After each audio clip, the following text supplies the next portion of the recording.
Good morning students. आज अपन आरईपीडी और random amplified polymorphic DNA जो कि एक पीसीआर बेस्ड टेक्निक है जीनोम सीक्वेंसिंग की या डीएनए सीक्वेंसिंग की, उसका अध्ययन करेंगे। तो what is RAPD? RAPD is stands for random amplified polymorphic DNA. इसमें क्या होता है कि पीसीआर के द्वारा जो आपका जीन सीक्वेंस होता है उसमें जो प्राइमर डिजाइन होते हैं वो रैंडम होते हैं, जो कहीं से भी आपके डीएनए सीक्वेंस के साथ में जाके बाइंड हो जाएंगे और फिर उस रीजन का एम्प्लीफिकेशन करेंगे। RAPD, it is a type of PCR reaction, but the segments of DNA that are amplified are random. Mean ऐसे नहीं है कि यह होल सीक्वेंस को है वो एम्पलीफाई करता है, नहीं, जहाँ से आपका प्राइमर जाकर के बाइंड होगा वो ही रीजन एम्पलीफाई होगा। RAPD creates several short primers, then proceed within the PCR using a large template of genomic DNA. The fragments will amplify. जो RAPD प्राइमर्स होते हैं वो 8 to 10 न्यूक्लियोटाइड्स लॉन्ग प्राइमर्स होते हैं, जो टेम्पलेट जीनोमिक डीएनए के साथ में जिस रीजन के साथ में जाके बाइंड होते हैं केवल वो ही रीजन आपका एम्पलीफाई होता है। By resolving the resulting patterns a semi unique profile can be gleaned from a RAPD reaction. जब ये एम्पलीफाई हो जाता है पीसीआर में तो उसके बाद में अपन इसके जेल इलेक्ट्रोफोरेसिस के द्वारा जो बैंड्स आते हैं उनको एनालाइज कर लेते हैं। Principle of RAPD technique. RAPD is a PCR based technique for identifying genetic variation. RAPD है वो PCR based molecular marker technique है जो किसी भी दो ऑर्गेनिज्म के डीएनए में जेनेटिक वेरिएशन है उसको आइडेंटिफाई करने के लिए काम में लिया जाता है। और जो इस टेक्निक में प्राइमर्स काम में लेते हैं वो आर्बिट्रेरी होते हैं, मतलब रैंडम होते हैं कि वो कहीं पे भी जाके बाइंड हो सकते हैं। प्री सीक्वेंस या प्रायर इंफॉर्मेशन रिक्वायर्ड नहीं होती है कि वो सीक्वेंस अपने को नॉन हो और वहीं पे जाकर के आपका प्राइमर बाइंड हो, नहीं, ये अर्बिट्रेरी होते हैं और रैंडमली होते हैं, कहीं भी जाकर के बाइंड हो सकते हैं। Resulting in amplification of many discrete DNA, क्योंकि जहाँ पे बाइंड होगा उसी का वो एम्पलीफाई करेंगे, जिससे विभिन्न प्रकार के आपके जो डीएनए फ्रेगमेंट्स हैं और डीएनए सेगमेंट्स हैं वो आपको प्राप्त होंगे। इसलिए आरएपीडी टेक्निक एक बहुत ही तीव्र और एफिशिएंट टेक्निक है डीएनए सीक्वेंस पॉलीमॉर्फिज्म को मेजर करने का।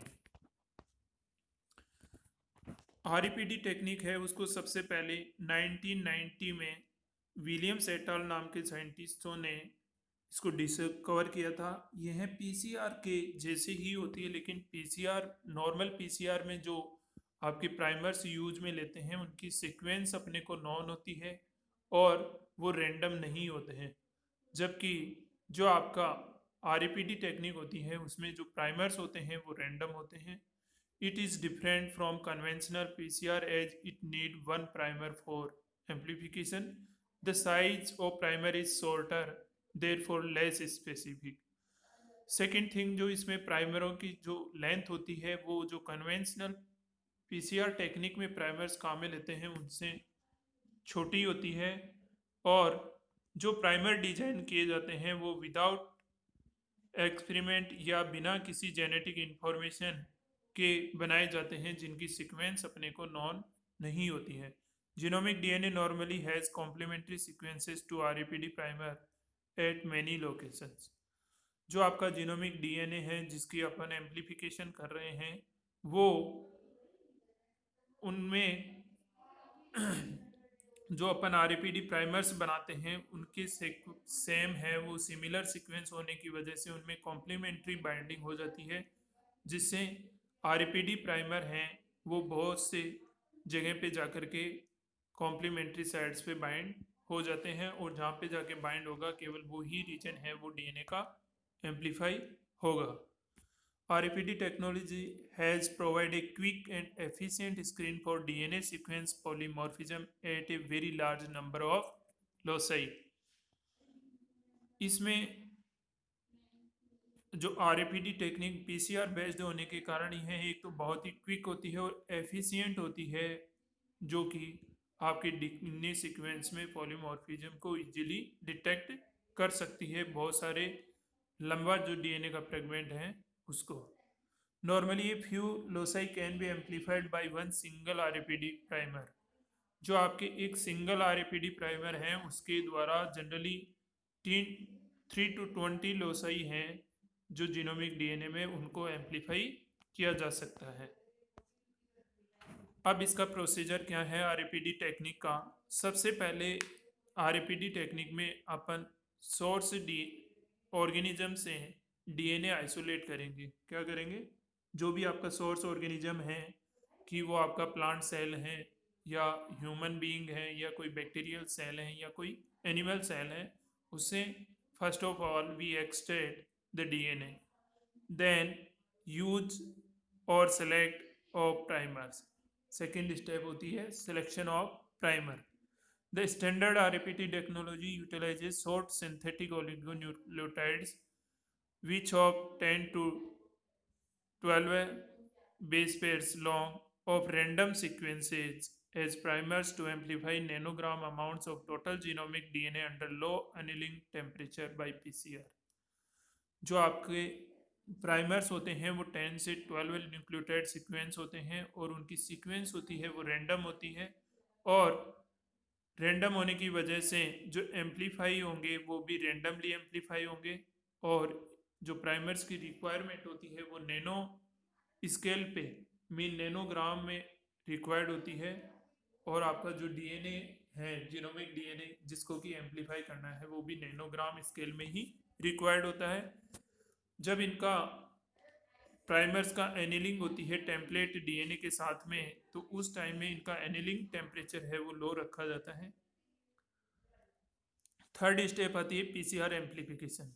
पीसीआर एम्पलीफिकेशन, जब आपका जो आरएपीडी प्राइमर है वो टेम्पलेट डीएनए के साथ में जाके बाइंड हो जाता है, उसके बाद में एम्पलीफिकेशन की प्रोसेस होती है। The polymerase chain reaction is a relatively simple but powerful technique that amplifies the DNA template to produce multiple copies of specific DNA fragments in vitro.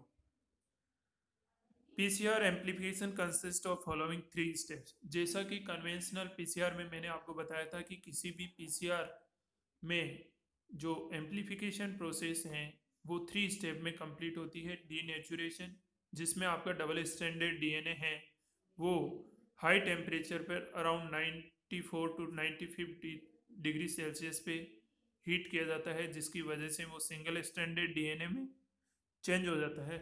Single standard DNA में convert होने के बाद में जो आपका next step है annealing, जिसमें कि आपके प्राइमर्स हैं वो टेम्पलेट डीएनए के साथ पे बाइंड होते हैं, और वो टेम्परेचर होता है आपका 50 degree Celsius to 55 degree Celsius. Then last step होती है एक्सटेंशन। एक्सटेंशन स्टेप में जो टेम्परेचर होता है वो 72 डिग्री सेल्सियस से 75 डिग्री सेल्सियस होता है।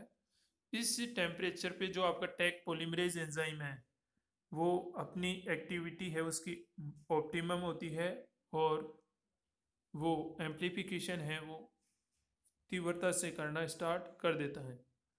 जब पीसीआर एम्पलीफिकेशन हो जाता है तो अपन नेक्स्ट स्टेप में उसका प्रोडक्ट की एगेरोज जेल इलेक्ट्रोफोरेसिस करते हैं, जो आपका एम्पलीफाइड डीएनए है उसकी।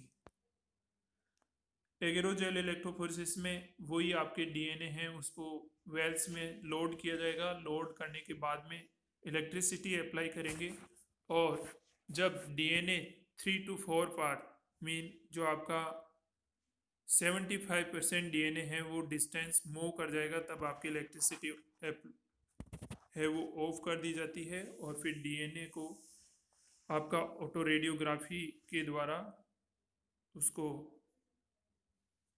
देख लिया जाता है। अब आरएपीडी टेक्निक के एडवांटेज क्या है? Suitability for work on anonymous genomes. जिस जीनोम की सीक्वेंस अपने को पता नहीं है उसको भी अपन आसानी से आरएपीडी टेक्निक के द्वारा उसकी सीक्वेंसिंग या उसके बारे में अपन पता लगा सकते हैं। Applicability to problems where only limited quantities of DNA are available. RAPD technique में जो आपका डीएनए है वो नैनोग्राम स्केल पे रिक्वायरमेंट होता है। मीन आपका बहुत ही अगर कम मात्रा में भी आपका सोर्स डीएनए अवेलेबल है तो उससे भी आपका डीएनए एम्पलीफाई करके अपन उसकी सीक्वेंस का और उसके बारे में है वो जानकारी प्राप्त कर सकते हैं। Efficiency and low expensive RAPD technique है वो आरएफएलपी टेक्निक के कंपैरिजन में क्या होती है, लो एक्सपेंसिव होती है और इसकी जो एफिशिएंसी भी है वो ज़्यादा होती है। नेक्स्ट है इसका डिसएडवांटेज क्या है आरएपीडी टेक्निक के। तो फर्स्ट डिसएडवांटेज है कि amplification either occurs at a locus or it does not leading to scores based on band presence or absence. क्योंकि इसमें जो प्राइमर्स होते हैं वो रैंडम होते हैं, इसलिए हर पूरी होल सीक्वेंस का है वो एम्पलीफिकेशन नहीं होता है, रैंडम स्थान से ही एम्पलीफिकेशन होता है। This means that homozygotes and heterozygous can not be distinguished. RAPD markers हैं वो डोमिनेंट मार्कर होते हैं, इसलिए ये होमोजाइगस और हेट्रोजाइगस में डिस्टिंग्विश नहीं कर पाते हैं। Nothing is known about the identity of the amplification products unless the studies are supported by pedigree analysis. RAPD technique में प्रायर इंफॉर्मेशन सीक्वेंस नहीं होने की वजह से आपका जो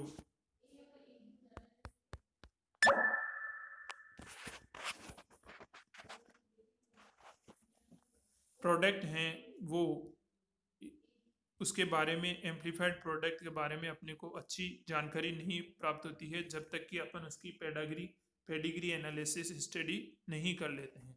तो ये तीन इसके मेन डिसएडवांटेज हैं। एक तो इनके रैंडम प्राइमर होने की वजह से होल सीक्वेंस का एम्पलीफिकेशन नहीं हो पाता है।